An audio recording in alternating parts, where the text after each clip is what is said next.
सध्या पावसाचे वातावरण सुरू झाल्यामुळे शहरी भागातही बऱ्याच ठिकाणी साप सापडत आहेत. यातच काही दिवसांपूर्वी कोल्हापूरच्या शहरी परिसरातील एका घरात एक दुर्मिळ होत चाललेला साप आढळून आला. या सापाला छत्रपती वाईल्ड लाईफ फाउंडेशनच्या सदस्यांनी पकडून त्याची माहिती घेतली. दुर्मिळ असा हा बिनविषारी साप असल्याचे लक्षात येताच करवीर वन विभागाचे वनक्षेत्रपाल रमेश कांबळे यांच्या मार्गदर्शनाखाली त्याला नैसर्गिक अधिवासात सोडून देण्यात आले.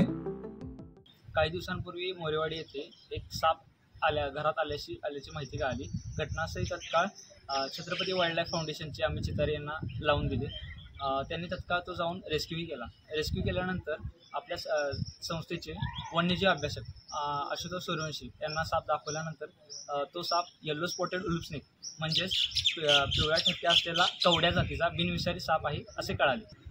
तर या सापाला रेस्क्यू केल्यानंतर तत्काळ RFO रमेश कांबळे सर यांना संपर्क करून सुरक्षितरित्या नैसर्गिक अधिवासात सोडण्यात आले. या सापाच्या अंगावर पिवळ्या रंगाचे ठिपके असतात. त्याचबरोबर लहान झुरळ, कीटक, पाली आदी या सापाचे खाद्य असते. हा साप मण्यार या अत्यंत विषारी सापाप्रमाणेच दिसत असल्यामुळे त्याला मारले जाते. त्यामुळेच हा दुर्मिळ होत चालला आहे, अशी ही माहिती ओमकार काटकर यांनी सांगितली आहे. काही दिवसांपूर्वी आपल्या संस्थेला आणखी दोन रेकॉर्ड मिळाले आहेत. लुसिस्टिक कॉमन क्रेट विषारी, तर दुसरा आहे की अल्बाइनो उल्फ स्नेक.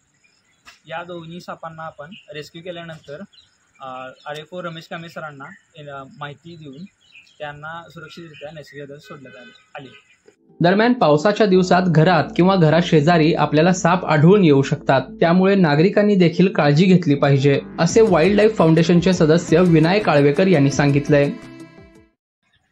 वस्तीतील लोकांनी घ्यायची काळजी अशी की आपल्या घरा शेजारी रिकामा प्लॉट असेल किंवा घरा शेजारी काही अडगळ करून ठेवली असेल तर ती तुम्ही तिथून काढून टाकायचे, जेणेकरून की साप अगदी आल्यानंतर त्याच्यामध्ये बसता कामा नये. त्याच्यामुळे कसं होतंय की सरपटणाऱ्या प्राण्यांचं प्रमाण पण सापांचं प्रमाण पण कमी होईल.